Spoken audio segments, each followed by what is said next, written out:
There was something perfectly orchestrated about that particular Thursday afternoon in Weeshwood-on-the-Moor. The sky was a flawless blue, as if the heavens themselves had been scrubbed clean with lye soap. The hedgerows bristled with light summer life. Bees hovered drunkenly over foxglove and thyme. And the village cricket pitch lay peacefully dormant, as if pausing in reverence for the event of the week, the Women's Guild Summer Tea held in the vicarage garden every August without fail. The summer tea was as much a part of village life as evensong or the closing bell at Parsley's Market. The Reverend's wife, Mrs. Amelia Prowse, presided over the affair like a general in soft floral print. Folding tables were dressed in pressed white linen, each topped with modest vases of sweet peas and plates of sponge cake, seed cake, and the occasional daring scone infused with lavender. China cups clinked gently. Conversations hummed like bees in a hive. Miss Jane Marple sat at the edge of the gathering, as she usually did, beneath the shade of an old pear tree that had never quite managed to produce decent fruit. Dressed in a simple dress of pale dove gray, with a crocheted shawl draped neatly over her shoulders, she observed rather than participated. Her age, her gentle manner, and her endless knitting had for years served as the perfect camouflage.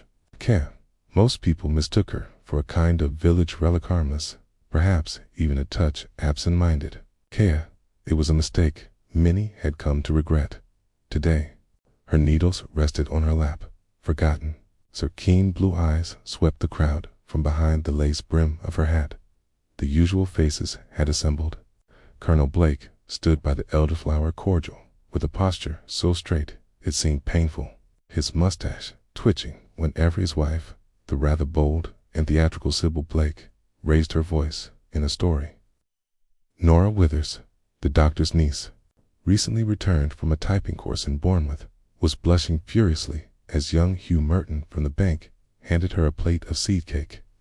The village busybody, Mrs. Diana Calthorpe, loomed near the plum jam, her expression sharp and speculative, as she eavesdropped on conversations too far from her own.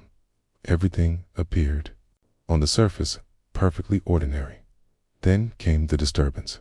Mrs. Millicent Reeves, stout, red-faced, and breathing heavily from a brisk walk down the garden path, burst into the midst of the gathering with her hat askew and a tremble in her gloved hands. "I do beg your pardon, everyone. Has anyone seen Grace?" she called out, her voice high-pitched and shaking with dismay. Heads turned. A few murmured inquiries followed, unsure who Grace was, until recognition began to ripple across the gathering. "You mean your housemaid?" asked Mrs. Prowse gently, setting down her teacup. "Young Grace Noakes." Mrs. Reeves nodded quickly, brushing a strand of damp hair from her brow. Yes, Grace. I sent her to fetch the lemon tarts from the kitchen. I was saving them till last. You see, Mrs. Calthorpe always tries to take 3 in. She went back at 3:30. But that was over 20 minutes ago, and she hasn't returned. I went to look just now, and she's gone. Vanished." The word hung in the air like a sudden thundercloud. Perhaps she grew faint, offered Mrs. Lumley, the baker's wife, ever practical. All this heated wouldn't be the first time a girl went off to sit in the shade and got lost in her own thoughts. "No," said Mrs. Reeves firmly. "Grace is not the dreamy sort. She's punctual, precise. The kitchen door was open just slightly, and there was no sign of her. The trays still there, empty. The back gate wasn't latched." "That sounds most irregular," muttered Colonel Blake. He adjusted his tie, then said louder, "Shall I organize a search of the grounds?" Young girl could have tripped and hurt herself in the orchard. "Oh, I do hope she hasn't wandered into the brook," said Mrs. Calthorpe, though the tone of her voice suggested it might at least make for an entertaining week of speculation. Reverend Prowse cleared his throat, looking alarmed. "Let's not leap to any dreadful conclusions. There could be a very simple explanation." Miss Marple said nothing. Her gaze had drifted across the lawn toward the Reeves cottage, visible just past the vicarage walla, neat little place with a white picket fence, 3 rose bushes, and a green-painted door that always looked freshly scrubbed. She had seen Grace Noakes many times, a quiet, slight girl with dark hair and a plate in the face that never seemed to betray what she was thinking. The sort of girl who passed unnoticed in a crowd. And yet, Miss Marple had noticed her, particularly the slight way her hand trembled when offering the tea tray, the way she avoided eye contact with her employer, and the manner in which she once glanced just once toward the postman, as if she recognized something she wished she hadn't. No one just disappears, said Sybil Blake firmly, arms folded. Girls don't vanish into thin air. It's not a mystery novel, Amelia. Miss Marple tilted her head slightly, a gentle smile tugging at the corners of her mouth. She spoke quietly, more to her teacup than to anyone in particular. Oh, but they do, she said. You'd be surprised how often people disappear, especially in little villages like ours. Not with a bang, usually. It's more like a soft creak of a door, or the turn of a corner. And sometimes, of course, they haven't gone anywhere at all. Sometimes they're just somewhere no one's thought to look. No one responded to her, or perhaps no one heard. The groups had begun to move off. Colonel Blake was organizing a casual search of the hedgerows, while Mrs. Reeves fussed at the Reverend's wife for more help checking the kitchen and cellar. Miss Marple remained seated, still as a statue, watching the flow of people break apart like gentle waves over stones. Grace Noakes, she thought, a girl barely noticed. But someone had noticed her. Someone always did. And people didn't just vanish. Not unless there was something or someone they were running from. Or perhaps, more chilling still, someone who didn't want them found. She picked up her knitting, adjusted her shawl, and cast on another row, the needles clicking softly. If anyone had looked at her then, they might have assumed she was peacefully thinking of patterns and pearls. But Jane Marple was already cataloging faces, watching movements, remembering offhand comments from church last Sunday and the flicker of unease she'd seen in Grace's eyes just 4 days ago.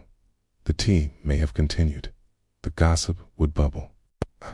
But in Wishwood-on-the-Moor, the first piece of something darker had just been placed upon the board, and Miss Marple, quiet and composed, had already begun to play. By early evening, the golden light of the garden party had faded into an uneasy twilight.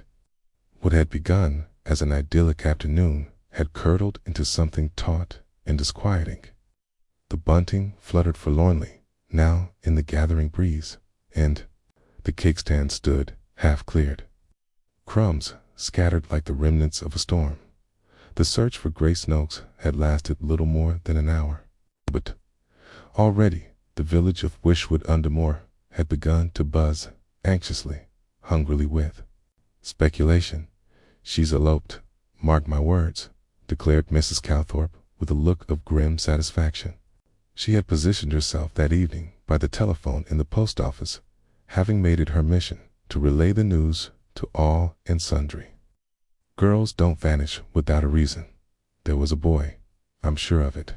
Quiet ones like her always. The ones to do something foolish. But with who? Asked Mr. Tilley, the elderly station master who had stopped in to collect his parcel of tobacco. She's barely spoken to anyone in the 3 years she's worked for Mrs. Reeves. Never once saw her at the village dances. Mrs. Calthorpe raised a knowing brow. That's exactly the sort. Secretive, probably met someone unsuitable on her day off and market chipping. One of those delivery boys from the Cope. You know the type. Not much of a type. From what I recall, muttered Mr. Tilley. His voice was lost beneath Mrs. Calthorpe's rising tide of certainty down at the pub. The Gilded Heart. The tone was more conspiratorial. Hugh Merton, jacket off and sleeves rolled up, leaned across the bar to whisper to the innkeeper. "You know what I heard?" He said, "She was seen crying behind the vicarage wall last week." "Nora told me," said. She looked positively frightened. "Frightened? Of what?" asked Mr. Holloway, who ran the shoe repair stall on Thursdays. Hugh shook his head. Key shook his head. "No idea, but something's not right. People don't just go missing after slicing a tray of lemon tarts. She thinks she might have, done herself in." "Grace," piped up a new voice, Millie Fletcher, one of the Reeves laundry girls. She was hovering near the door, clearly having lingered longer than she ought to have. She weren't the sort to do anything silly. She was quiet, yes, but steady, proper, and she loved that job. Said so more than once. "Said she's been taken," someone muttered, and that thought, spoken aloud for the first time, made the air in the pub noticeably colder. Back at the Reeves cottage, the windows glowed softly through lace curtains, but the household was anything but tranquil. Mrs. Reeves was pacing from the parlor to the kitchen and back again, her face flushed and her hands wringing a tea towel into a knot. "It's not like her," she kept repeating to her husband, who sat in the armchair with a newspaper folded uselessly on his lap. "Grace is reliable. She's not flighty. She's not impulsive. Something's happened. I can feel it." Mr. Reeves, a retired solicitor who now spent most of his time tending roses and writing very dull letters to the Weeshwood Gazette, removed his spectacles. "Millicent, you're letting your imagination run wild. The police have been notified. Inspector Cray will do what's necessary." Mrs. Reeves stopped pacing and looked at him sharply. "You think she's just wandered off?" He didn't answer. In truth, the whole village was uneasy that night. Children were called indoors earlier than usual, and a few families even bolted their doors, something practically unheard of in Weeshwood. The familiar rhythm of the place had been disturbed, and with it came the instinctual tightening of routine. Lights out, windows shut, eyes on the unfamiliar dot. Miss Marple, however, did not change her habits. After tea and a modest dinner of boiled egg and toast, she took her usual walk around the perimeter of the village green. The air had turned crisp, and there was a dampness in the hedges that spoke of approaching rain. She paused by the Reeves' back gate, a simple wooden structure that now swung slightly on its hinge. Miss Marple noted the worn patch of earth just beneath the latch, where someone had recently trodden heavily. There were boot prints in the dirt, not Grace's, surely. Grace wore narrow shoes. These were larger, more angular. Miss Marple stepped back and looked slowly along the narrow footpath that led down past the allotments and eventually curled toward the railway line. Long route for lemon tarts. The next morning, Inspector Felix Cray arrived from market chipping. He was not a man of poetic temperament, stocky, clean-shaven, and always smelling faintly of pipe smoke. Cray had investigated more than his share of local misdemeanors: stolen bicycles, a rash of break-ins at the cricket club, and once, a very dramatic case of poisoned pigeons. He sat in the Reeves' parlor, notebook open, eyes sharp. "Tell me again," he said, "exactly when you last saw Miss Noakes." Mrs. Reeves, still visibly shaken, clasped her hands in her lap. At 3:15, she was setting the tray cups, spoons, and the lemon tarts on a separate plate. "I told her to bring them over at 1:30, after the speeches. That was the last time I saw her." "No message left? No note?" "Nothing," she replied quickly. Grace would never have left without saying so. Cray made a note, then turned to Mr. Reeves, who shrugged. "I was in the garden the whole time. Didn't see her leave. Didn't hear anything unusual." Miss Marple, who had been invited by Mrs. Reeves to lend moral support, sat politely off to the side, quietly knitting. She waited until Cray had finished his notes before speaking. "I wonder," she said gently, "has anyone thought to check the old well behind the potting shed?" Cray blinked. "The well?" Mrs. Reeves looked startled. "Good heavens, I'd nearly forgotten that thing existed. It's covered," Of course, Mr. Reeves added hastily, has been for years. Boarded and padlocked, completely sealed off. Yes, said Miss Marple, her needles still clacking. And yet, when something or someone vanishes, it's often worth checking the places we've stopped thinking about. Cray scratched the back of his neck. I'll have someone look into it, but I suspect this'll turn out to be a case of a young girl who's had enough of quiet village life. Miss Marple didn't contradict him, but as she folded her knitting and rose to leave, she caught sight of a smear of something dark along the corner of the kitchen doorway, faint mark, low to the floor. No one else seemed to notice it. Grace Noakes had vanished, but not without a trace. And as the door shut quietly behind her, Miss Marple's expression, still mild, still grandmotherly, tightened just slightly. Something had happened in that house, and she meant to find out what. The following day dawned damp and gray. A soft mist hung low over the village green, and the leaves of the beeches wept quietly with the morning dew. Keys Wood-on-the-Moor, usually so content in its rituals, awoke with an odd sense of stiffness as though the air itself had grown cautious. The vanishing of Grace Noakes had settled into the bones of the village, like a draft through an old church door. It wasn't a sort of event Weeshwood was prepared for. Here, problems came in more predictable forms. A delay in the post, a bake that failed to rise, or a neighbor who grew dahlias too close to the boundary line. But a missing girl, especially a well-liked, softly spoken housemaid with no obvious reason to disappear, was something else entirely. Miss Marple was up early, as always. She enjoyed those hours before the world stirred the village, still dozing, the milk bottles clinking. Faintly in the distance, the blackbird's call crisp and clean. She sat by her parlor window with a dish of stewed apples and a notebook in which she jotted thoughts on various small happenings, gardening tips, church notices, and, more recently, the curious business of Grace Noakes, tote to the casual observer. Miss Marple's day proceeded as usual. She visited the greengrocer just after 9, exchanging pleasantries with Mrs. Lumley, and purchasing a modest basket of carrots, 2 apples, and a tin of condensed milk. She lingered near the notice board, longer than necessary, pretending to study the advert for piano lessons, though her ears were carefully tuned to the whispers between Mrs. Lumley and Miss Trevilian about Grace's last known whereabouts.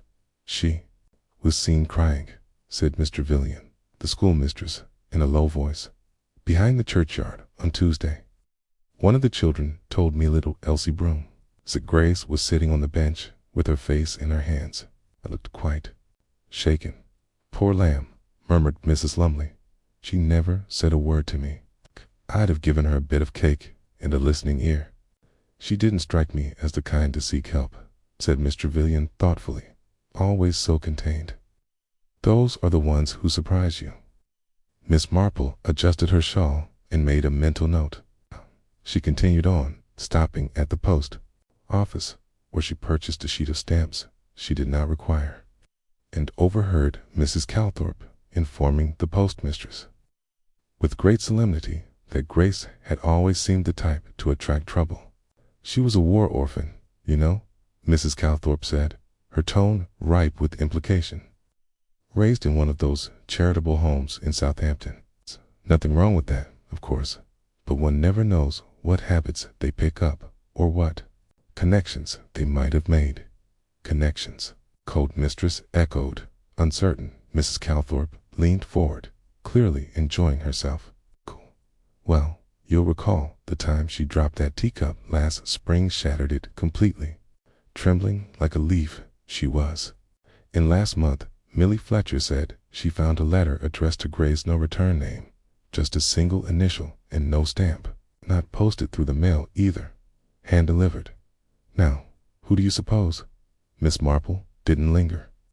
Gossip was a useful tool, but only when filtered with care.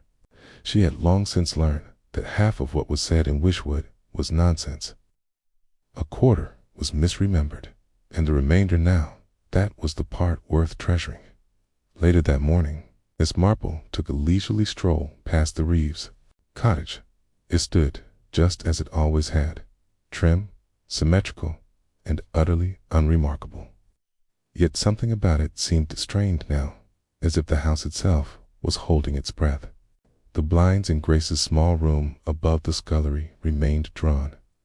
Mrs. Reeves was not in the garden, though the roses clearly needed DEA. Miss Marple knocked gently on the front door and was greeted after a pause by Millie Fletcher, the laundry girl, who blinked at her in surprise. "Oh, Miss Marple, thought you'd well. We didn't expect visitors." "I'm not visiting, dear," said Miss Marple kindly, merely bringing back Mrs. Reeves' gardening book. She lent it to me last month.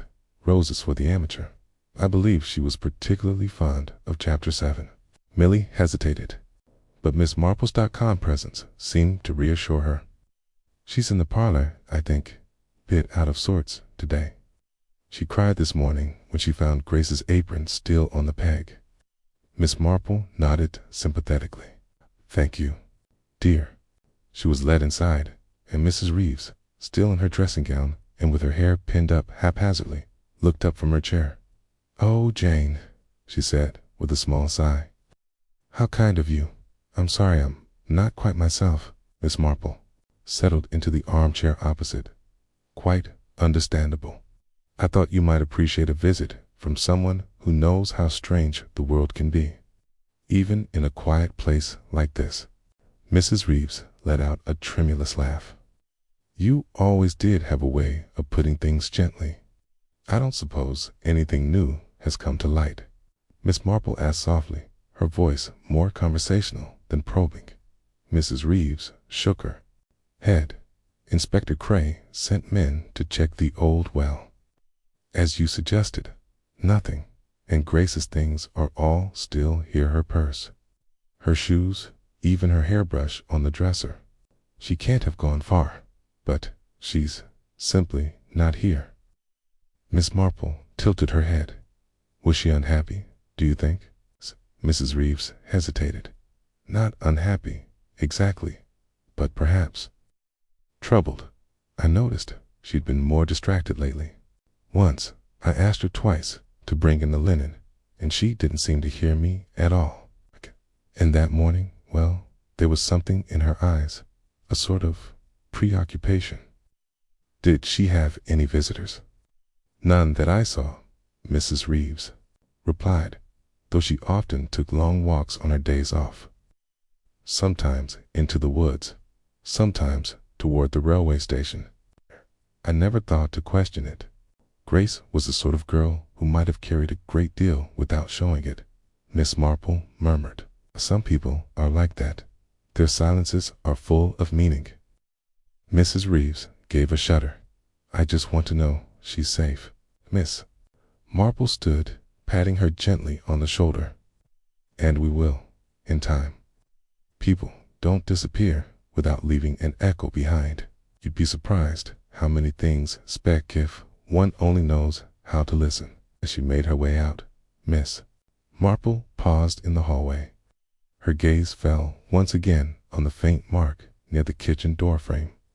This time she knelt slightly, taking a closer look. A smudge of something dark, too faint to be recent, perhaps, but distinctly reddish in hue. Not quite rust, not quite soil. She stood up slowly. Back at home, she returned to her notebook. Beneath a column of idle observations, she wrote 3 things in a precise, elegant script. 1. Grace seen crying churchyard bench, Tuesday 2. Unstamped letter, initial only, hand delivered. 3. Mark near kitchen door, reddish approx. 2 inches above floor. She paused, then added, "Grace didn't plan to run. Someone else did." And just beneath that, she wrote, "Check churchyard bench. Ask Elsie Broom." Outside, the mist had cleared, but something lingered in the errand unfinished chord. A sentence cut short. Miss Marple closed her notebook with care. The investigation had truly begun. By Saturday, the calm veneer of Wieshwood-on-the-Moor had begun to fissure.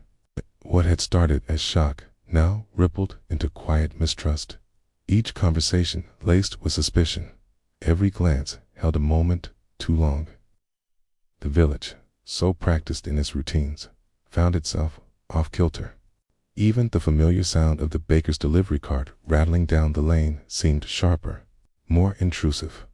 Inspector Cray returned mid-morning, his motorcar kicking up a fine dust that coated the rose hedges and left the front of the vicarage, looking vaguely distressed. He parked outside the Reeves cottage with the deliberate heaviness of a man arriving with purpose.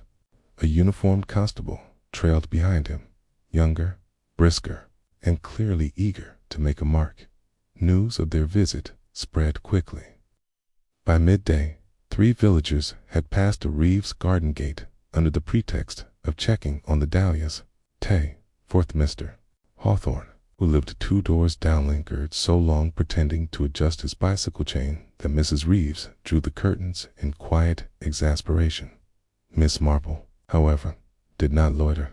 She spent the morning tending to her marigolds, trimming a patch of overgrown ivy along the wall with neat precision. But her mind was not on the ivy. She was thinking about the churchyard bench. It was little Elsie Broom, a girl of 7, with an earnest face and a missing front tooth, who had seen Grace crying earlier that week. Miss Marple had encountered her outside the sweet shop, where Elsie stood contemplating toffees with all the solemnity of a judge. "You like the lemon drops best, don't you?" Miss Marple had asked with a conspiratorial smile. Elsie nodded. "But I only have a halfpenny." Miss Marple pressed a second coin into her small hand. "A gift, but in return, I wonder if you could help me with something very small." The child had told her, quite clearly, that she had seen Grace on the bench behind the church on Tuesday morning 2 days before the girl vanished. "She looked ever so sad," Elsie had said. Her hands were shaking, and she kept looking at something in her lap, but I couldn't see what it was. Miss Marple had already checked the bench. Nothing remained but a few scattered leaves and a scratch in the wood that might once have been initials long since worn away by time. Whatever Grace had been looking at was gone, but the memory of it, held in a child's eyes, remained vivid by late afternoon. The talk had turned toward suspects. "She had a quarrel with Mrs. Reeves, I heard," said Nora Withers, as she and her aunt, Mrs. Harper, arranged hymnals in the church. "Something about chipped china. They say Mrs. Reeves lost her temper and shouted, and Grace left the room crying." "People cry too easily these days," said Mrs. Harper with a sniff. "But I did always think Mrs. Reeves was rather particular. Still, to be shouted at is one thing. To vanish is quite another." In the pub, however, the name on everyone's lips was Hugh Merton. "He was seen talking to her," said Mr. Holloway, "not once, twice, behind the post office, no less. And just last week, hardly a crime to speak to a girl. Someone grunted, but he's been sniffing about Nora for months," countered another. "And Grace was a plain girl, shy, quiet. Suppose she misread his intentions." It wasn't long before the speculation reached the inspector's ears. That evening, Cray arrived at the bank, where Hugh was still at work, head bent over a ledger. He looked up, surprised to see the inspector's broad form in the doorway. "Mr. Merton," said Cray, not unkindly, "mind answering a few questions?" Hugh blinked. "About Grace?" Cray gave a short nod. "She's not been found, then," said Cray. "And until she is, we've a duty to investigate every possibility." Hugh leaned back in his chair. "I hardly knew her. Saw her about, of course, waved once or twice. Said hello when we crossed paths, and behind the post office." Cray asked, watching him carefully. Hugh flushed slightly. "Oh, that. I was returning a letter." She dropped it on the pavement near the bakery. "I recognized the handwriting, odd-looking scrawl, just an initial on the back. No stamp. I assumed it was personal, and thought she'd want it back." Cray tapped his notebook. "You mentioned the handwriting. It's familiar. I wouldn't say familiar, just unusual. You didn't read it, of course? Hugh looked offended. Of course not. Cray didn't press the point, but when he returned to the station that night, he added Hugh Merton's name to a growing list of persons of interest. When Miss Marple heard of the questioning, she was unsurprised. She knew how easy it was for suspicion to settle on young men, especially those who straddled the fine line between polite and charming. But her instincts told her something different. That evening, she paid a call to Mr. Tilley at the railway station, who greeted her with a smile and a polished lantern. No sign of the girl, I take it? Not yet, said Miss Marple. But I was wondering, do you recall if anyone met Grace at the station in recent weeks? Or waited for her? Tilley scratched his head. Now you mention it.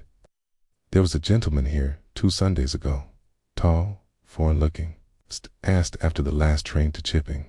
Didn't buy a ticket, just loitered about until the girl arrived. She didn't seem pleased to see him. Was he young? Miss Marple asked. Older than her by some years. Wore gloves. Strange for the weather, now that I think of it. Miss Marple thanked him, her mind already stirring with quiet calculations. The following morning, the talk of the village took another turn. Millie Fletcher had reported something missing, a silver brooch that Grace had been fond of. It had vanished from the top drawer of the girl's dresser. It was shaped like a swallow, modest and delicate. She always wore it on Sundays, Millie said. I know it was still there on Thursday morning. I saw it. A thief. Now, Mrs. Calthorpe huffed when she heard. Or maybe she took it with her, if she ran off. But Miss Marple suspected otherwise. A girl in flight did not pause to pack sentimental jewelry. If someone else had taken it, well, that suggested an opportunity. And perhaps a motive yet to be uncovered. She opened her notebook again that evening and added several lines. 4. Hugh Merton returned unstamped letter, initial only, flushed when questioned. 5. Foreign-looking man at station, gloves, in warm weather. Seen with Grace 6, missing swallow brooch drawer. Undisturbed. Otherwise, she paused, then underlined the word, gloves. Finally, she wrote, not the boy next door. Someone quieter, someone watching, and beneath that, began watching back. Sunday brought with it a hush that seemed heavier than usual. Wishwoodon the Moor was accustomed to quiet days. Of course, the shops closed. The vicar's sermon dutifully attended. The scent of roasting meat drifting through lace-curtained windows, but today the stillness felt brittle. The village, always humming with polite curiosity, was now suspended in a kind of collective breath, holding that Miss Marple, who had never missed a Sunday service unless laid up with fever, arrived at St. Mildred's with her usual punctuality. She wore her dove greatcoat with a single pearl at the collar, and her gloves were pressed and fastened with care. She took her customary seat near the second stained-glass window, hard enough to observe the congregation without seeming conspicuous, close enough to the pulpit to hear the nuances of the vicar's tone. The pews filled slowly. There were whispers among the hat brims and discreet glances toward the Reeves pew, when Mrs. Reeves sat rigid and pale, her hands tightly clasped around a folded handkerchief. Mr. Reeves looked grim, staring straight ahead with a blankness that was almost rehearsed. Hugh Merton arrived late, slipping into a seat near the back, head bowed as if trying to vanish into the woodwork. Nora Withers didn't look at him once. Millie Fletcher was absent, likely kept home by a family too anxious for public speculation, but it was the pew just in front of Miss Marple's that caught her attention. There sat Mr. Joel Partridge, a retired schoolmaster from Oxford who had moved to the village 6 months ago. Tall, soft-spoken, always reading, and generally regarded as something of a recluse. He lived in a tidy, red-brick cottage just beyond the smithy. Most weeks he skipped church entirely, citing a weak knee and preference for solitude. But here he was now, collar too stiff, glancing about with the unease of someone unsure of how to behave. It was not his presence that drew Miss Marple's attention. It was what he dropped, as Mr. Partridge adjusted himself on the narrow pew. Something slipped from his coat pocket and landed by his shoe. It was small and silver, glinting faintly as it rolled a few inches along the polished floorboards before coming to a rest beneath the seat. Miss Marple's eyes narrowed, though her face remained pleasant and composed. She recognized it immediately. Brooch, a small silver swallow in mid-flight. The same one Millie Fletcher had described Grace's favorite piece. Missing from her drawer just days ago. After the service, she moved with care. People filtered out into the cold sunlight. The vicar shook hands, offering comfort where he could. Mrs. Reeves declined tea. Mr. Reeves made murmured farewells, and the whispers resumed their quiet circuit through the lich gate and down toward the green. Miss Marple lingered in the nave, studying the hymnal she had no intention of reading.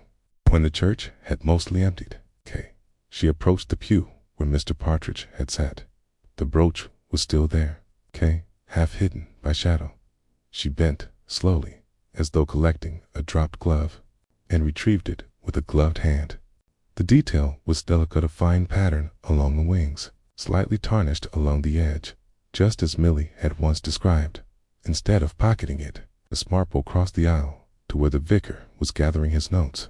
"Reverend Prowse," she said gently, "would you mind terribly if I left this with you? It appears someone dropped it during the service." He peered at a brooch and nodded. "Of course, I'll make an announcement next week." "Very good," she said with a smile. "Such a pretty piece. It would be a shame for it to go unclaimed." She left it with him, though her mind was already far ahead. Later that afternoon, she paid a visit to Millie Fletcher. The Fletcher home sat behind the greengrocer's shop, modest and lively. When Millie came to the door, cheeks red from scrubbing the scullery floor, she looked surprised to see Miss Marple. "I thought you might like some shortbread," said Miss Marple, holding out a paper-wrapped bundle. "I made too much, and I wondered if I might ask you one or two more questions about Grace." Millie ushered her in, dusting her apron with nervous hands. "Of course, Miss Marple. I can put the kettle on." "No need, dear. I shan't stay long. I was just thinking of that brooch, the swallow." Millie's brow creased. "Yes, you said it was in her drawer on Thursday morning." "I'm certain. I was dusting the dressing table and saw it there." "And when did you notice it was missing?" "Not until Saturday, when I tidied the room again." Miss Marple nodded slowly. "And Mr. Partridge, has he ever visited the Reeves cottage?" Millie's eyes widened. "No, not that I know of. He hardly speaks to anyone. Always has his nose in a book. A bit strange, if you ask me." "Why?" "Oh, no reason," said Miss Marple gently. "It's idle curiosity. I do like to keep track of little things. Sometimes they have a way of becoming not so little." When she returned home, she wrote in her notebook, 7. Partridge attended church unexpectedly. 8. Dropped Grace's brooch. Suggests contact 9. Partridge not known to visit. 8. Reeves home. She paused, then added, "Why take the brooch? Trophy, mistake, or message?" She was still pondering this when she heard a knock at the door. It was Inspector Cray. "Miss Marple," said, hat in hand, "I've come to ask for your opinion. It seems the list of suspects grows shorter, not longer." "Ah," she said with a faint smile, "but that's always when you must be most cautious. When things begin to appear simple, they're often about to become far more complicated." I raised an eyebrow. "You've noticed something?" She offered a mild shrug. "Only a few crumbs, Inspector, but one must never discount crumbs. They are how the birds find their way home." He gave a short laugh. "Well, if you do come across anything more substantial, I shall be sure to let you know," she said pleasantly. But as she watched him leave, her gaze drifted again to her notes. The brooch had been found, yes, but what it meant was still elusive. Had Grace dropped it in fear? Had someone taken it from her? Or had it been planted intentionally? Miss Marple sat back in her chair, the ticking of her mantel clock filling the silence. It was time to learn more about Mr. Joel Partridge, and why a man so quiet, so seemingly distant from village life, would be carrying a brooch that did not belong to him. Wishwood-on-the-Moor was a village built on routine, and when something threatened to disrupt its well-oiled mechanisms, it had a curious way of doubling down. People swept their stoops a little more vigorously, polished their brass with a bit more shine, and smiled harder at neighbors they didn't quite trust. But beneath the surface, something was shifting. It began with small things. Mr. Tilley at the station reported seeing fewer walkers along the railway path. Children no longer lingered in the lanes after school, and the postmistress, usually brisk and unfazed, now looked twice over her shoulder before locking up each evening. Miss Marple, meanwhile, was watching, not for the obvious gestures, accusations, shouts, or sudden confessions, but for the quiet disturbances, the tiny cracks in people's patterns. That was where the truth always lived. She began with a visit to Mr. Joel Partridge. His cottage was, as expected, immaculate, red brick, ivy wrapped, with a square little garden full of regimented rows of snapdragons. Miss Marple had never known a man who grew such fastidiously arranged flowers, and yet seemed entirely uninterested in sharing them. He kept to himself, read ancient volumes, responded to greetings with polite but clipped nods when she arrived at his doorstep. He answered with a slight narrowing of his eyes, as if weighing her presence before deciding how to receive it. "Miss Marple," he said, adjusting his spectacles, "to what do I owe the pleasure?" "I thought I might bring you some clippings," she said, lifting a small envelope from the parish newsletter. "I noticed you hadn't attended the last few readings." He hesitated, then stepped aside to let her in. "Very kind. I've been meaning to contribute something about medieval manuscript restoration, but I suspect it wouldn't be terribly popular." "Oh, I don't know," Miss Marple said gently, settling into an armchair. "Wishwood has an appetite for all manner of curiosities." He offered a stiff smile. "I imagine you hear about the brooch." Miss Marple blinked. "Am I?" Partridge exhaled, folding his hands. "You saw me drop it, didn't you? In the pew?"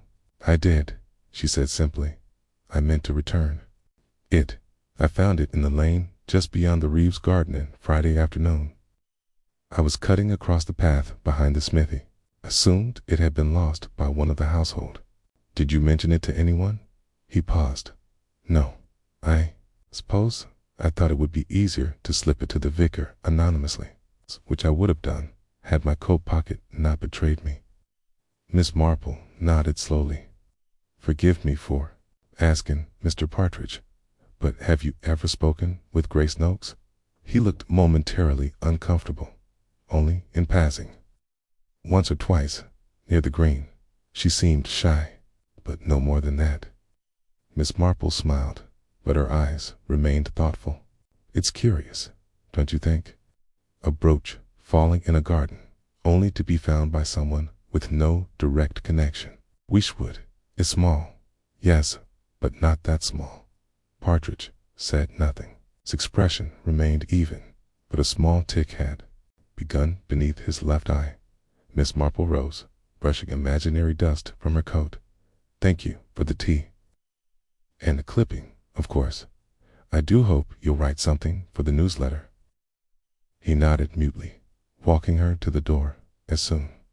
As she stepped outside, Miss Marple's face settled into something more focused.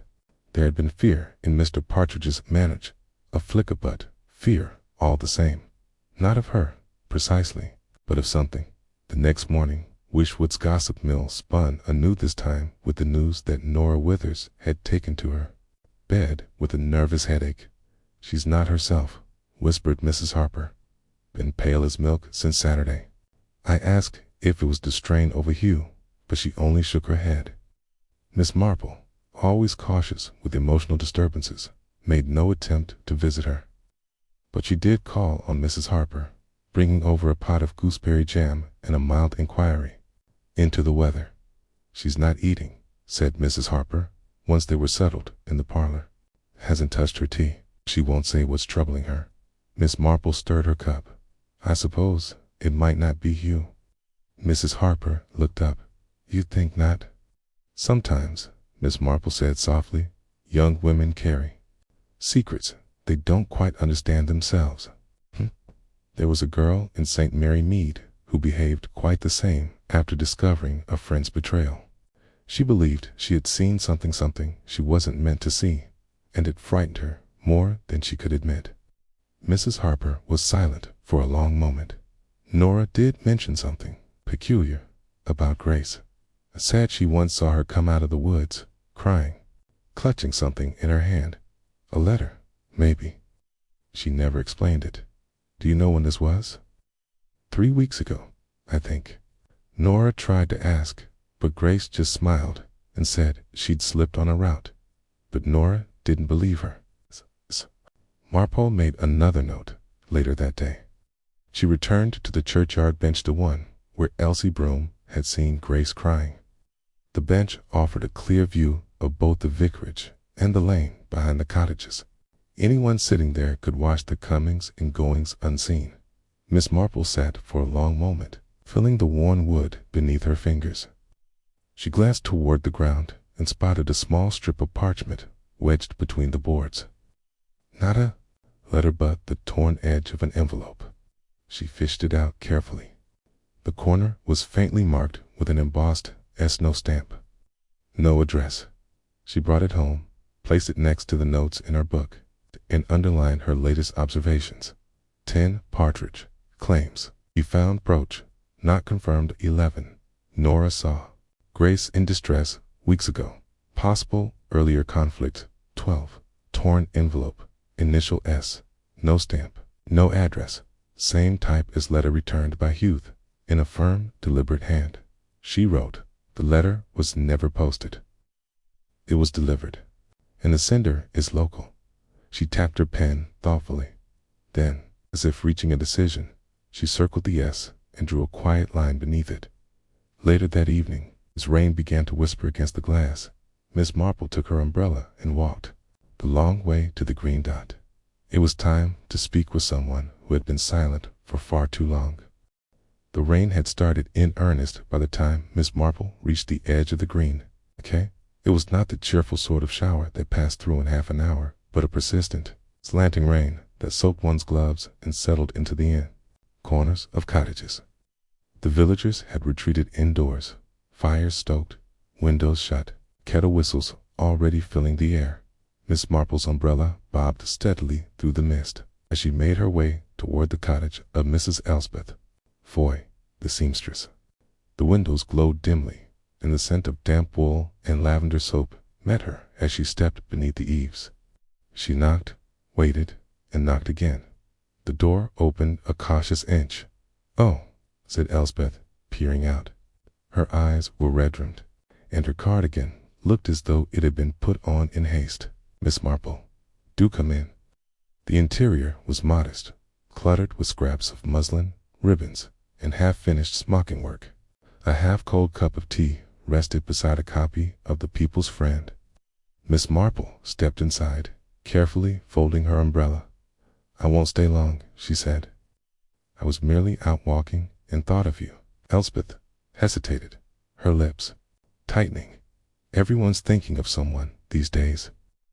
"Yes," Miss Marple agreed, gently. "And sometimes it's the people we think least likely who carry the greatest burdens."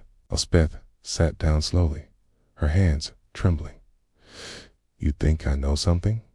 "I think," said Miss Marple, "that Grace trusted you." Elspeth's eyes filled.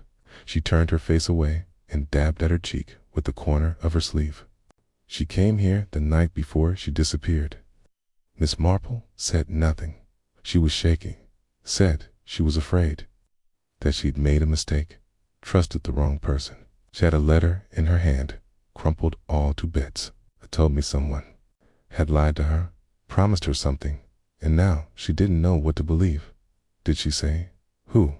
Elspeth hesitated. "It's only a name, or part of one. Simon. She said it like it meant more than one person, or like it wasn't a name at all, but a key. Miss Marple tilted her head, and then she left. I tried to get her to stay, but she said she had to confront him. Said she'd meet someone by the old yew tree just down from the path that leads past the woods. That tree, Miss Marple knew it well. It's crooked and ancient. It's marked the fork between the church lane and the lower woodland path. Quiet, hidden, perfect for a meeting unseen. Why didn't you say something sooner? She asked gently. Elspeth looked ashamed. 'Cause I was afraid. I don't know who she meant, and when she vanished. I suppose I thought it was already too late. Miss Marple patted her hand. Thank you, Elspeth. You've done the right thing now. By the following morning, the rain had passed, leaving the world damp and gleaming. Dew clung to the hedgerows and glistened on the slates of the Reeves cottage. Inspector Cray, summoned quietly by Miss Marple, arrived at the crooked yew tree just after 10. What is it I'm meant to see? He asked, glancing around the glade. Place is as ordinary as any. Ordinary things can become remarkable, said Miss Marple. She moved to the base of the tree, where a patch of disturbed earth lay beneath the twisted roots. The constable, accompanying Cray, stepped forward with a spade. It didn't take long. Beneath a layer of damp soil, they found a bundle of cloth wrapped, carefully hidden and tightly tied with a piece of old twine. Inside, a woman's apron, clear blue with delicate embroidery along the hem, and inside the apron's Paquita letter, folded once, stained at the corner by moisture.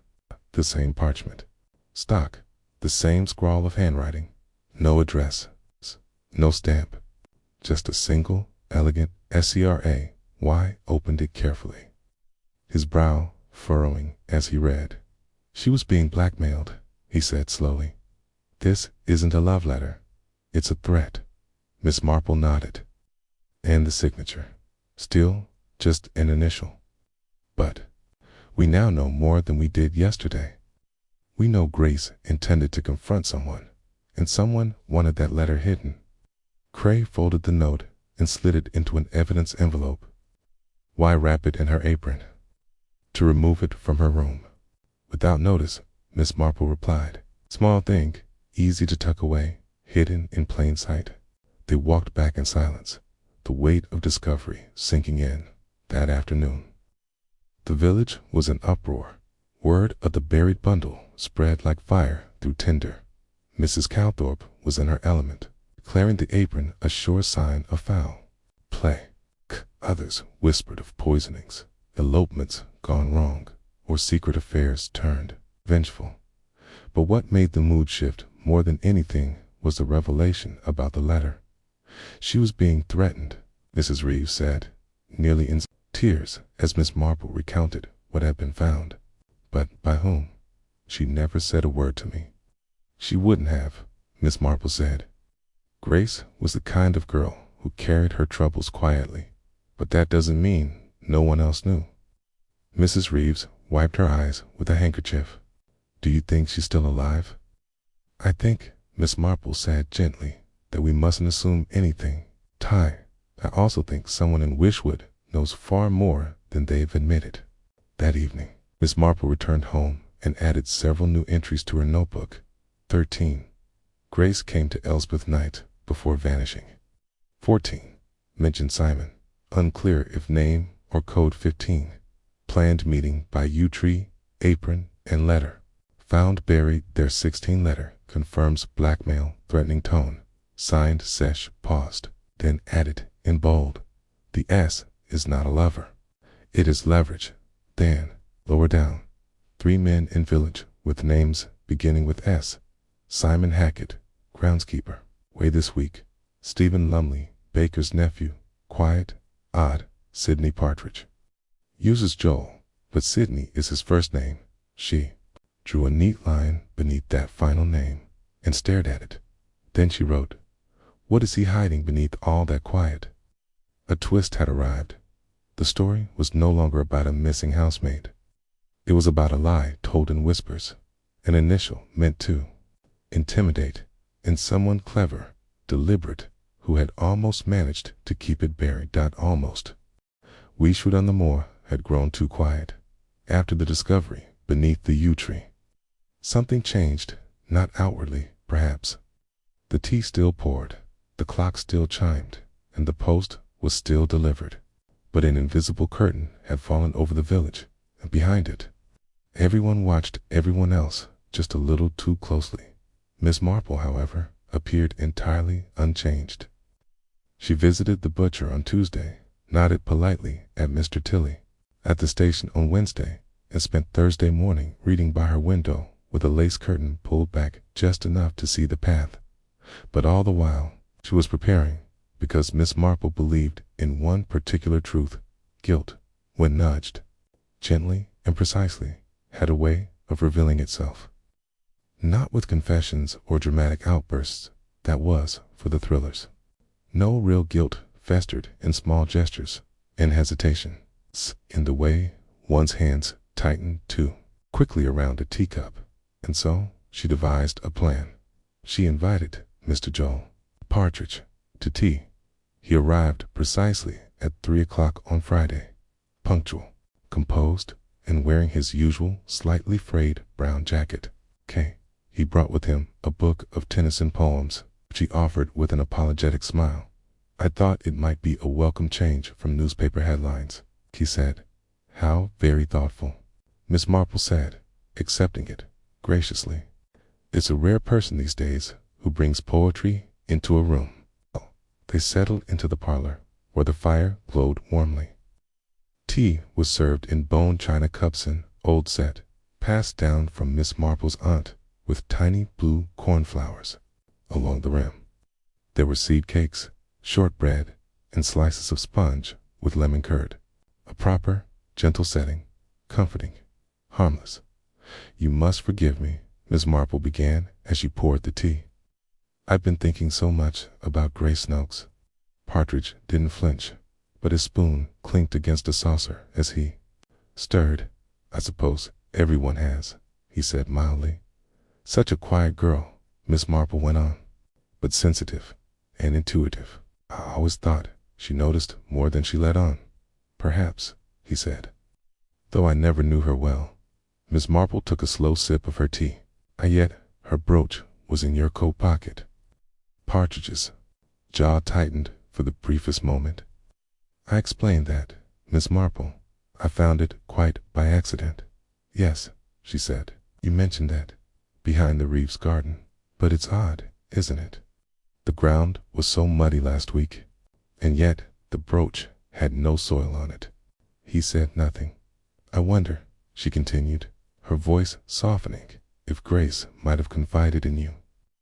You strike me as someone she would feel safe around, intelligent, thoughtful, quiet, like her." He shifted in his seat, brushing an invisible crumb from his lapel. Miss Marple leaned forward gently. "There was someone threatening her, you know, a letter, signed with an S.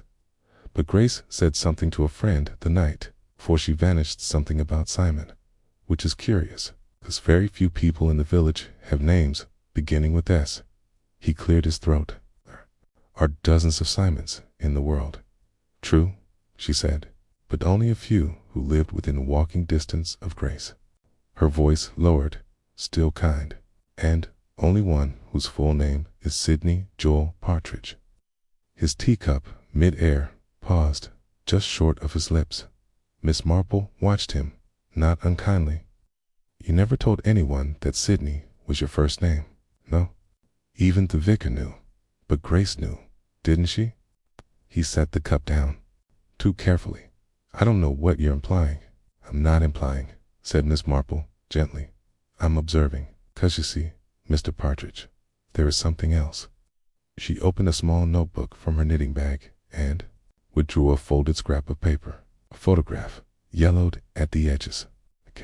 It showed a younger Partridge, 15 years ago, standing beside a group of women in what looked like a teaching seminar. Elspeth Thoy had found it in a drawer of old things. She remembered Grace glancing at it once when it fell from a stack of fabric. "She recognized you, you know," Miss Marple said. "From Southampton." from the home where she grew up. Partridge looked at the photo, but said nothing. You were a guest lecturer, she continued. Nothing scandalous, nothing yet. But Grace remembered you, and when you came to Weeshwood, she realized something that made her afraid. He looked older, suddenly creased and weary. In years, but in weight. Miss Marple's voice was softer now. She wanted the truth, didn't she? About something you told her once, something you perhaps promised and never fulfilled. He said nothing, but silence, in that moment, was a louder confession than any words. They sat for a long time. The clock ticked gently on the mantel. Outside, the wind rustled the last of the leaves. At last, Partridge spoke. I didn't mean for it to go so far. Miss Marple nodded sadly. They never do. When he left, Miss Marple didn't follow him. She waited until she heard the latch click and the footsteps fade. Then she wrote in her notebook, 17, Partridge equals Sydney 18, previously known to Grace Southampton lecture. 19. Grace discovered truth, demanded answers. 20. He feared exposure, guilt, blackmail, panic. She underlined guilt twice. The test had worked. Not a trick, not a trap, just a precise placing of a truth where it could no longer be avoided. And now the net was nearly closed. The next morning, Weeshwood-on-the-Moor awoke to a strange stillness. The mist clung low across the rooftops, unwilling to lift. The birds, usually bright and chattering, were subdued. Even the bell from St. Mildred's rang with a softer chime. Word hadn't spread, yet not fully, but a few villagers had seen Inspector Cray's car parked outside Mr. Partridge's cottage just after dawn, and that was enough. By mid-morning, it was the only thing being whispered behind doors and over garden hedges. He's been taken in for questioning, said Mrs. Calthorpe, as she arranged apples with more force than necessary on her market stall. They say Miss Marple helped, of course she did. That woman could solve a murder with knitting needles. It isn't a murder, said Reverend Prowse gently as he passed by with his umbrella.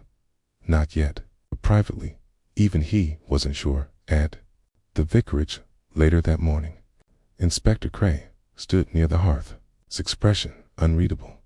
Mrs. Reeves sat pale and composed, her hands folded tightly in her lap. Mr. Reeves stood behind her, jaw clenched, and Miss Marple, serene as always, sat with her handbag resting on her knees and a faint smile that never quite reached her eyes. Thank you for coming, Cray began, his voice low. I thought it best to explain matters plainly. Mrs. Reeves gave a slight nod. Have they found Grace? No, he said, but we believe we are close, and we now know why she vanished. T turned slightly toward Miss Marple, whose voice took over as naturally as a conductor lifting her baton. Grace was being blackmailed, she said gently. Someone she knew from her past, someone who recognized her vulnerability and used it to exert control. Mrs. Reeves gasped. Who? Mr. Joel Partridge. Or rather, Sidney Partridge. He was once a guest lecturer at the home where Grace was raised. They had a connection of sorts, and even, I suspect, and not as she believed. Years later, when she recognized him here in Weeshwood, she approached him. Perhaps she hoped he'd help her again. Perhaps she hoped to remind him of a kindness.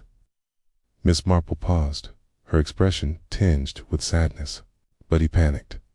He was not a wicked man by nature, but he had secrets, a reputation to protect. And when Grace persisted, when she threatened to speak about him, or worse, reveal a past entanglement he could not afford, he turned manipulative.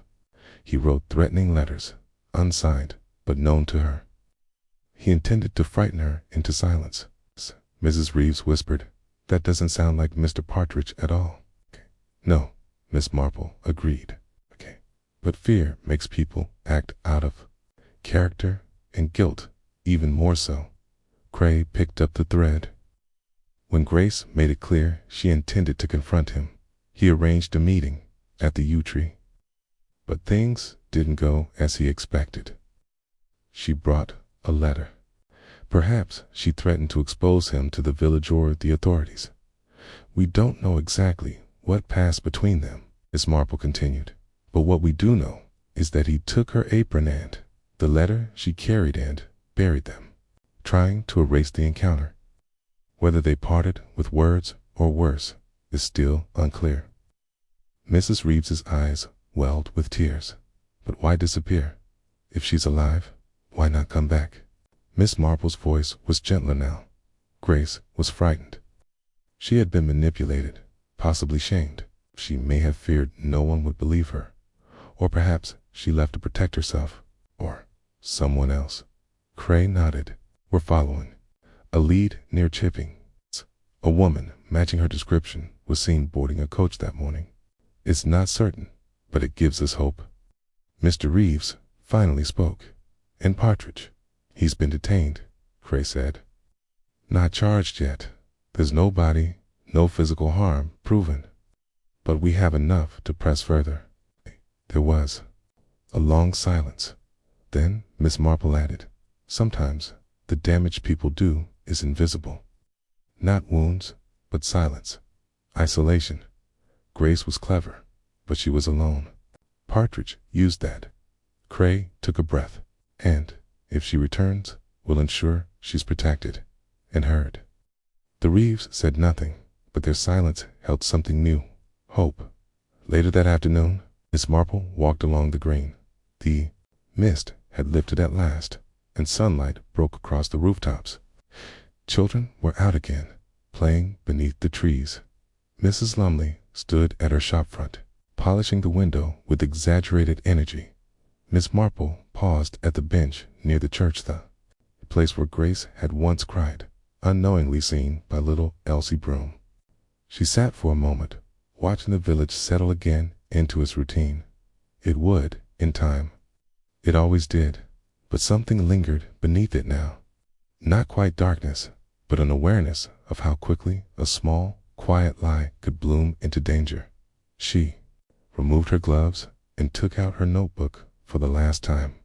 In it, she wrote, Partridge, not evil, but afraid Grace, brave, lonely truth, delayed. But not erased. And finally, never underestimate a quiet girl, or a quiet village. She smiled faintly, then stood, brushed a crumb from her skirt, and made her way home. The mystery had been solved at least in part, but the story, perhaps, was still waiting to end. The return of Grace Noakes happened just as the village had begun to convince itself she would never be seen again. It was early on a crisp Thursday morning, the kind of morning that carried the promise of autumn in its scent smoke from the first lit hearths, damp leaves underfoot, and the sweetness of windfall apples in the air. The baker's boy spotted her first, trudging up from the far end of the green with a small suitcase and her hair pulled back in a braid.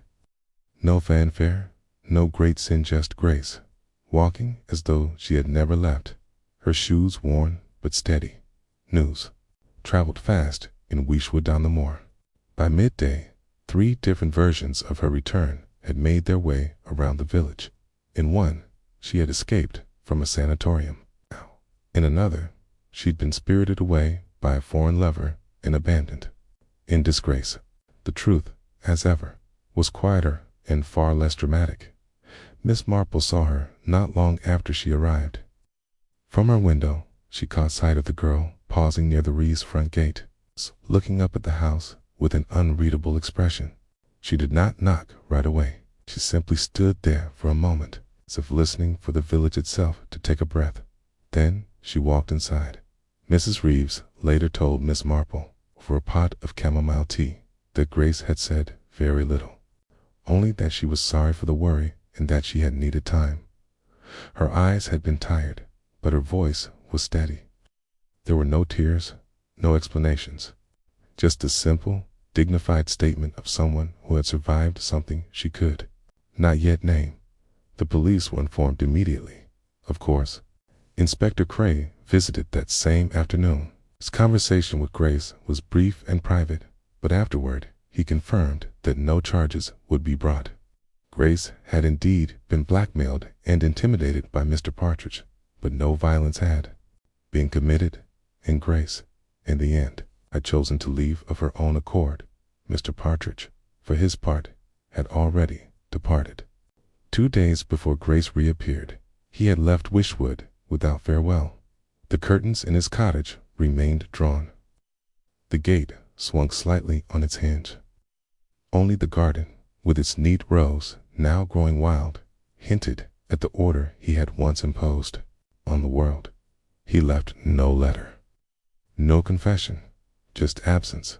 I suppose that's its own kind of punishment, Miss Marple remarked quietly to Reverend Prowse as they walked through the churchyard on Sunday morning. A man forced to live with his own mind is rarely at peace. The Reverend nodded solemnly. But what of Grace? Will she ever truly settle again here, I wonder? Miss Marple smiled softly. She never truly left, not in spirit. She simply needed the world to go quiet so she could hear herself think. Life in the village, true to its nature, began to mend. Slowly, uneasily, Mrs. Calthorpe, though still insistent on listing all the ways she had always suspected Mr. Partridge was a touch peculiar, noticeably avoided Grace whenever they crossed paths. The children, mercifully less encumbered by gossip, greeted her, as they always had, with shy smiles and eager waves. And the Reeves, in their way, did what they could. Grace resumed her duties, though less rigidly. She no longer rushed to serve, no longer lowered her eyes when spoken to. There was something new in her quiet ownership of herself, as though whatever she had found during her absence had stitched a missing piece back into place. Miss Marple observed this transformation with a satisfaction she did not need to voice. She invited Grace for tea one Tuesday afternoon. The girl arrived on time, bringing with her a modest jar of quince jelly and a polite smile. They spoke little of the past. Instead, they talked of the garden, of the state of the church bell, and of the coming frost. But as Grace reached for a second biscuit, she paused. "May I ask," she said, "how you knew?" Miss Marple's knitting needles paused in her hands. She looked over her spectacles with a gentle expression. "I didn't know at first, only suspected. But you see, Grace, people often reveal themselves when they are pretending the hardest not to." Grace looked down. "I was so afraid no one would believe me." Miss Marple reached over, resting a hand atop hers. "Many people wouldn't have, but the truth has a way of seeping out through the smallest cracks. And it's our job, those of us who've lived long enough to notice when it does." They sat in silence for a while after that, comfortable, kind. As Grace rose to leave, she turned at the door. "I don't know what happens next. I'm not even sure I want to stay here forever." "The tea don't need to know yet," Miss Marple replied. "Staying or going, it all makes sense in time. For now, just breathe."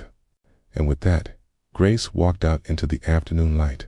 Miss Marple remained at the window for a while, watching the girl cross the lane, past the bench beneath the pear tree, and disappear into the winding road home. Later that evening, Miss Marple sat at her writing desk and opened her notebook one last time. On the final page, she wrote, "The girl returned. The man fled."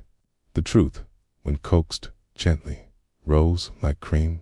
Then, beneath that, she added, "Some wounds do not bleed, but they still ache." She closed the notebook and set it beside her knitting. Outside, the wind rustled through the garden. A storm was coming, perhaps, but for now, the village rested, quiet again. Not innocent, but no longer blind. Miss Marple reached for her tea, took a sip, and turned back to her book. There would always be another story, another secret nestled beneath the rose bushes or whispered over the bake stall, and she would be ready. October arrived with an unexpected chill. WYCHWOOD-on-the-more. Having endured its brief and unsettling turbulence, had begun to retreat once again into the quiet rhythms of village life. The leaves turned without fanfare. The postman resumed his whistling, and the smell of wood smoke drifted daily from chimneys like comforting punctuation to the casual observer. It would appear as though nothing had ever happened, and yet not everything had settled. Not quite. Miss Marple noticed it, in the smallest ways, in the way Grace sometimes paused at windows, as if still listening for something that wasn't quite gone, in the way Mrs. Reeves had taken to double-checking the back gate before bed, in the way Mr. Tilley, the station master, had stopped reading his newspaper on the bench outside, and now kept it folded in his lap, eyes wandering. It was not fear. Precisely. More like a hesitation that hadn't existed before. Collective awareness that even a quiet village like Weeshwood could harbor shadows, if only briefly. Miss Marple didn't mind the silence that followed a mystery. She found it necessary, even soothing. But she also knew that mysteries never tied themselves up as neatly as people liked to believe. Some things, she had learned, only looked settled from the outside. It was a letter that restarted the unease. It arrived mid-morning on a damp Tuesday. Miss Marple was trimming deadheads from her rose bushes when the postman handed her the envelope of plain cream affair. Unmarked except for her name in a careful, even script. There was no return address, no stamp. Hand-delivered. Then again, inside, was a single sheet of parchment, folded crisply. No greeting, no sign-off. The message read, "Not everything that is buried stays buried. There is more than one liar in Weeshwood." Miss Marple stood perfectly still beneath her rose arbor, the note trembling ever so slightly in her hand. She looked back down the lane empty. The postman had already rounded the corner toward the vicarage. A gust of wind stirred the edge of the garden path. She reread the message. Not a threat. Not overt, at least, but a provocation. Later, inside her sitting room, she laid the note flat and studied the handwriting. It was careful, familiar. Mail, she guessed, but disguised. The same type of letter Grace had once received, and yet it felt different. Not from Partridge. Of that she was certain. He had left, and his cowardice had been real.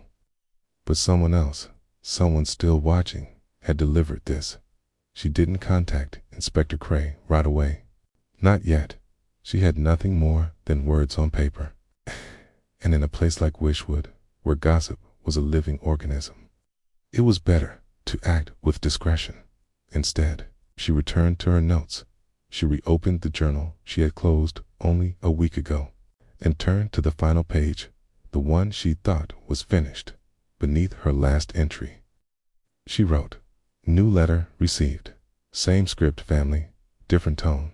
Not from Partridge, delivered by hand. Implies other deception. Question, who else had motive to use Grace's silence?"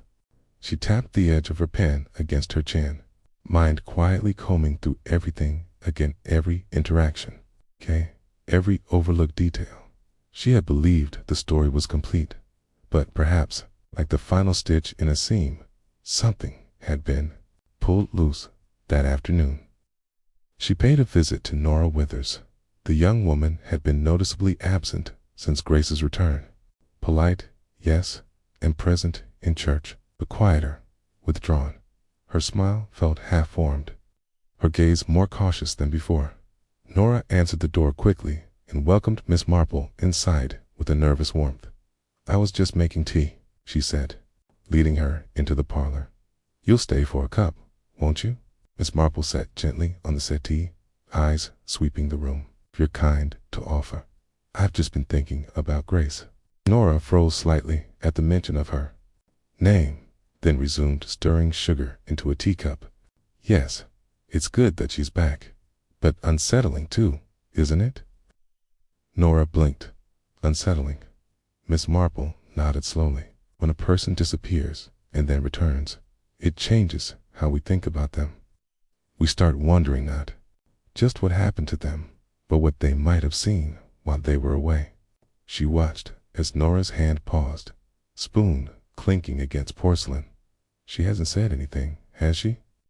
Miss Marple added, casually, about what she saw, or who she trusted. Nora looked down. "I don't think she remembers clearly, Miss Marple smiled gently. "Perhaps not. Or perhaps she remembers too well and is waiting for the right moment." There was a silence, then quiet, tight. Then Nora said, "Some things are better left unsaid." Miss Marple stirred her tea. "Yes, but some things, when left unsaid, have a way of returning, like notes slipped under doors." Nora looked up sharply, her eyes widening just enough, and in that brief flicker, Miss Marple saw it. Recognition. A moment of alarm. A shadow of guilt. She said nothing more. She sipped her tea, made polite conversation, thanked Nora, and left as if nothing had passed between them but warmth and civility. But as she walked home, she knew what the letter had meant. There was still more truth to uncover. Not a new crime, perhaps, but a deeper layer of the same one. A secret, shared, or suppressed, or twisted. And someone in Wishwoods, someone clever, was trying to ensure it stayed that way. Perhaps there had been another accomplice. Perhaps someone else had used Mr. Partridge's guilt as a convenient veil, someone close enough to Grace to gain her trust, yet far enough outside suspicion to be overlooked. Miss Marple did not dwell on the idea without reason. She'd lived too long and seen too many human dramas not to notice when one character in the play remained awkwardly silent at the final curtain, and she still hadn't forgotten the letter. Not everything that is buried stays buried. There is more than one liar in WICHWOOD. It echoed in her mind even now, a phrase designed not merely to startle, but to test her.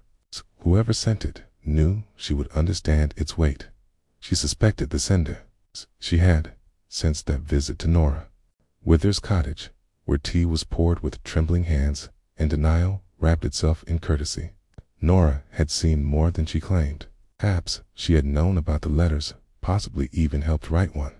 Perhaps she had, in her own quiet way, hoped to frighten Grace away without intending real harm. Or perhaps she had simply been afraid. Miss Marple understood fear. What she didn't tolerate was cruelty disguised as decency. But without proof, she said nothing. Not yet. She believed in timing and in justice delivered precisely, not loudly. It was nearly dusk when the final piece fell into place. She had stopped at the vicarage to return a borrowed cookbook when Mrs. Prowse, bustling in her usual way, mentioned something in passing. "I meant to thank you, Jane," she said, "for recommending that excellent young woman to help with the harvest baskets. That Grace is a marvel with the ledgers." Such a calm head. Miss Marple blinked. "You've spoken with her recently?" "Oh yes, just yesterday," said Mrs. Prowse. "She came by with her figures and, oddly enough, a parcel. Said she found it at the back of the Reeves attic cupboard while helping Mr. Reeves shift boxes. A parcel, yes, wrapped in brown paper. It's addressed to Nora Withers, but no one knows how it got there. The strangest thing." Miss Marple's heart gave a soft, anticipatory beat. That evening, just before supper, she paid a call to Grace. The girl opened the door with her usual composure, though a slight crease in her brow betrayed that she, too, had been thinking. "You found something?" Miss Marple said gently. Grace stepped aside to let her in. On the table sat the parcel unwrapped now, revealing a collection of folded letters, old, yellowed, some crumpled with wear, all unsigned, all typed.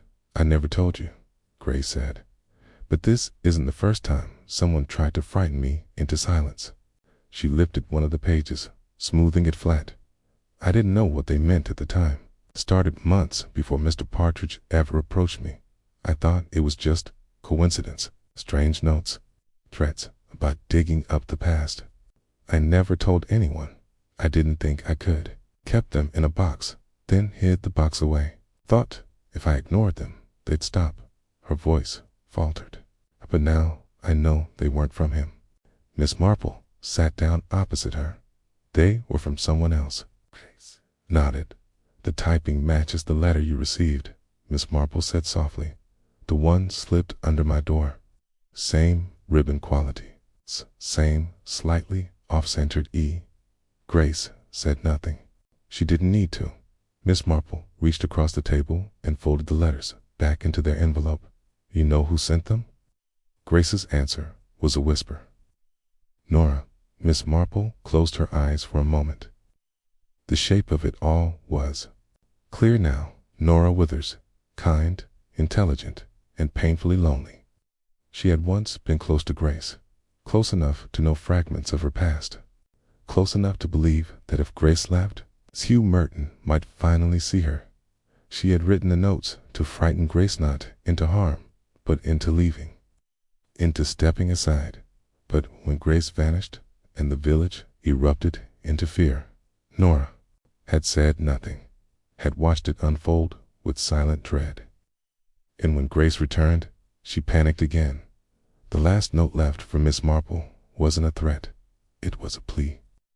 A final, futile effort to deflect blame, to stir doubt, to silence herself by trying to speak to someone else. Miss Marple placed a hand gently on Grace's. I won't show these to the inspector unless you wish it. Grace looked down. No, I don't want to destroy her. She never laid hand on me. She laid fear, Miss Marple said gently. And that can be worse. Grace's eyes shimmered, but she nodded. I'm tired of being afraid, she said. I want to go forward. I want to be useful. And I want to forget. Miss Marple's voice was warm and steady. Then that's what you shall do. They sat for a while, the last of the light pooling at their feet. Later that night, Miss Marple walked home slowly. The village was quiet. A dog barked far off, and the wind stirred the sycamores along the green. She paused once by the churchyard bench, looked up at the crooked U. So many stories ended in such places, beneath trees and beside letters, and in the tremble of unspoken truths. She took out her notebook for the last time and wrote, Nora, with its motive, envy, loneliness method, anonymous notes, intent, displacement, not harm result, silence, shame, K, disappearance, truth, still painful, but understood. Then, beneath it, case closed. But the heart is never as simple as the crime. She closed the notebook and slipped it into her handbag, and as she turned toward home, a faint smile touched her lips. The housemaid had vanished. Yes, but in finding herself again, she had uncovered more than just her own truth. She had reminded a village which shadows could live in even the quietest hearts, and reminded one elderly spinster detective that justice, like forgiveness, sometimes arrives not as punishment, but as clarity.